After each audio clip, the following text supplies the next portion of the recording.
everybody. I'm Noah from PhoneDog.com, and this is Bubble Wrap. Nah, for real, there's a phone in there. We're doing this live. We start doing these live unboxings, and if you're watching this after the fact, once it's all edited and nice, well, you're lucky, because a bunch of poor souls watched this live over our live video chat thing on Facebook. Facebook.com/PhoneDog. Like us. We need friends. And so these guys had to, suffer through me kind of, before I turned the camera on, just babbling and now babbling and babbling more. And they're just like, dude, we want to see the phone and all that. So anyway, that being said, we're working this out, the live unboxing thing. We think it's kind of cool, and we're getting the technical details ironed out to give you a fantastic live experience. So, check out our Facebook page, because we're doing some neat stuff over there sometimes. Neato, dude. Anyway, under the bubble wrap, it's the newest Android phone, just in time for back to school, and this one does seem to be marketed squarely at the back to school crowd. It's the Moto Charm from Motorola and T-Mobile. It's available now, $74.99, $75 on contract with 2-year rebate. I hear tell it'll run you $270 contract free. Available right now from T-Mobile in 2 colors, Cabernet and Bronze, I believe. It's an Android smartphone with a full QWERTY keyboard. It's got the Moto Blur on it. It's got, we'll just look in the back. It makes phone calls. It lets you have fun. It's got information. It's got messaging. Craziness, right? Thank you to the folks at Motorola for lending us this one. This is a loaner. We will be sending it back. If anybody from the FCC or FTC or PTA is watching, this was not a gift. It's a loaner. Before you turn it on, you're going to need a Moto Blur account, and you're going to want to write it down here in case you forget. That's nice of them. Clearly, this phone was opened already by the folks who set it up. But in the box, you get your manuals, your start guide, all that stuff.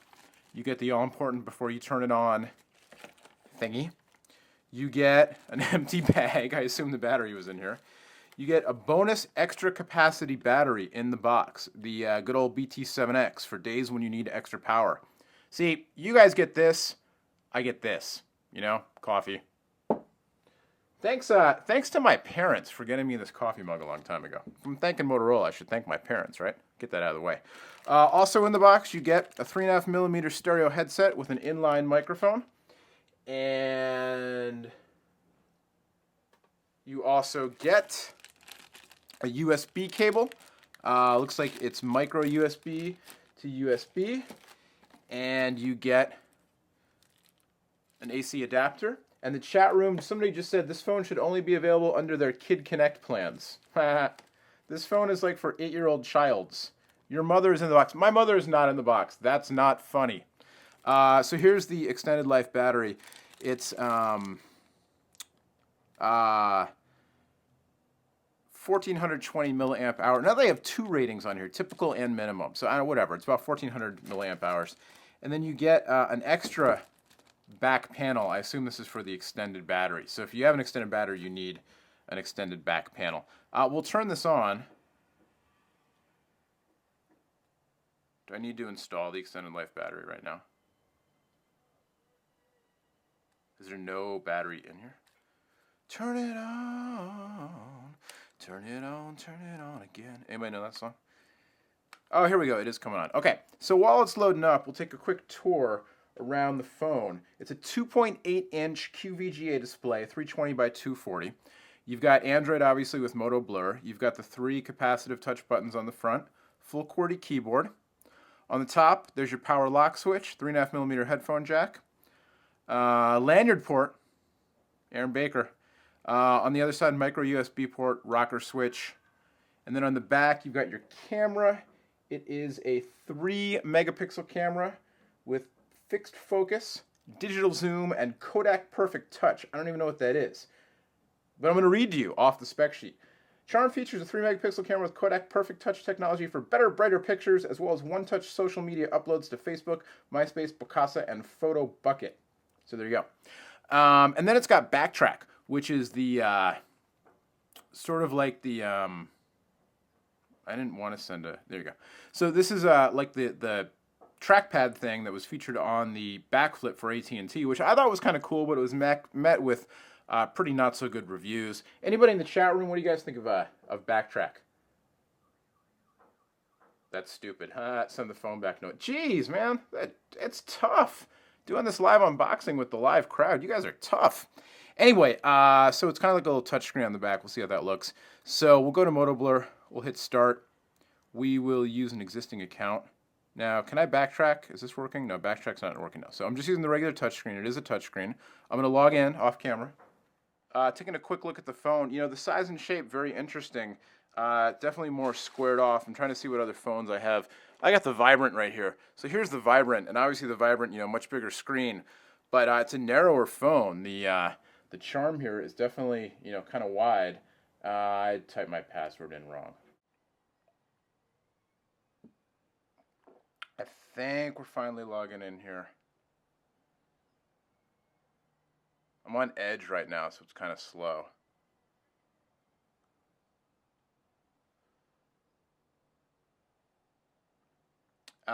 Real quick, the keyboard so far actually seems pretty good. The keys are a little, I don't think the keys are actually small. I think it's just kind of psychologically seems a little weird because of this weird form factor where, you know, the phone feels a little like smushed down into more of a square instead of a long rectangle like most phones do. But the keys actually feel pretty good. There's a lot of, you know, it's not a particularly thin phone, not overly thick, but not, you know, like super. Oh, we got something in the way of the live camera there. Sorry.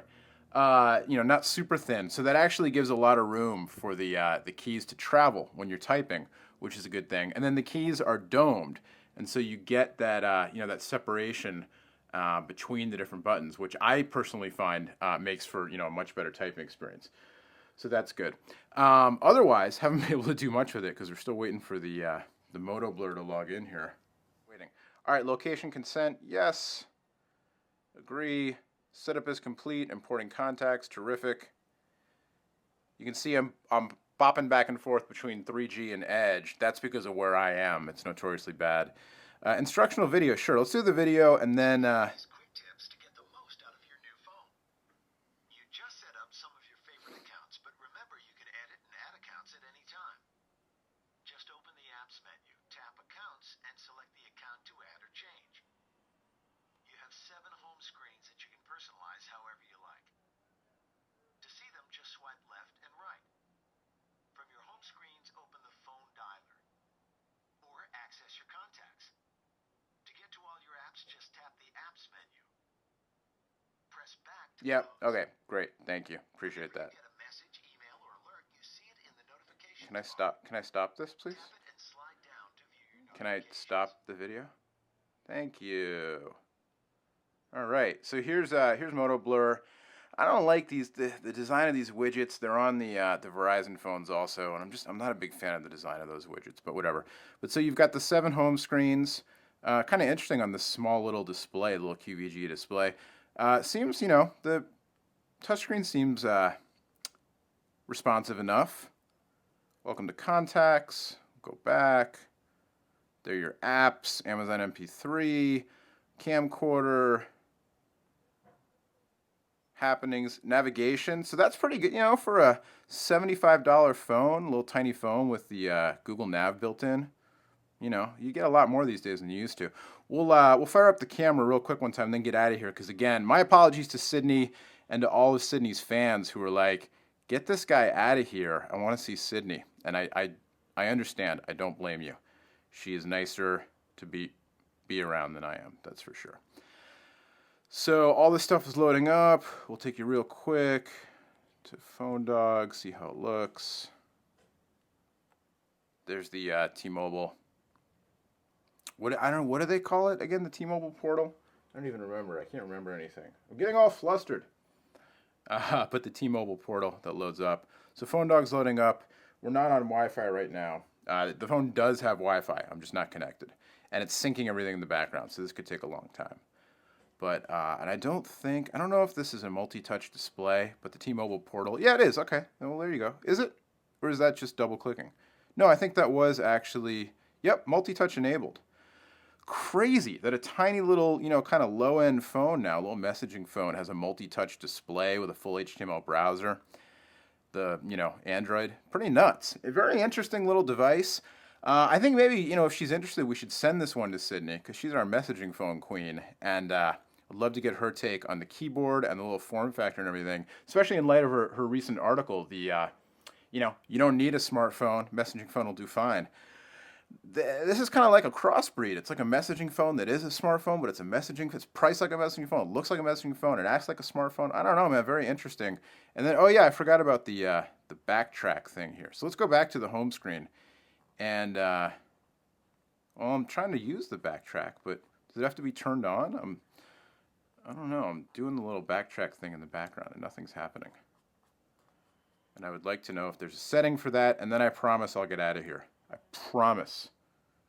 People watching this on YouTube or whatever are like, why is he talking about getting out of here? What's the problem? The problem is I'm broadcasting this live as I'm taping it. There you go. Backtrack is enabled now. And so now it's working. I think backtrack's kind of interesting. I know people didn't really respond that well to it, but I think it's kind of interesting. Anyway, so I'm able to swipe through the screens. And what I want to do is go back to the browser, so I can backtrack from here, right? Yep. Go back to the browser, and yeah, I can backtrack from here too. Can I multi-touch backtrack? No, but I can multi-touch there. So there you go. Anyway, doing this live on the Facebook page. More live unboxings coming for sure, and we'll get the kinks worked out. And in the meantime, people of Facebook, stay tuned for Sydney. I'm out of here.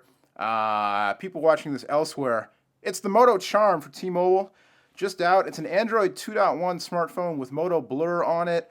It's got Wi-Fi. It's got 3G. I'm just not on Wi-Fi right now because I didn't connect to it. It's got a touch screen. It's got backtrack on the back. It's got a full QWERTY keyboard. It's small. It's kind of squarish. It's nuts.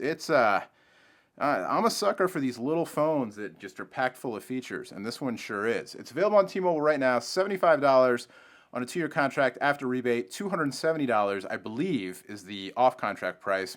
Available in 2 colors, Cabernet and bronze, golden bronze, something like that. I think we got the golden bronze.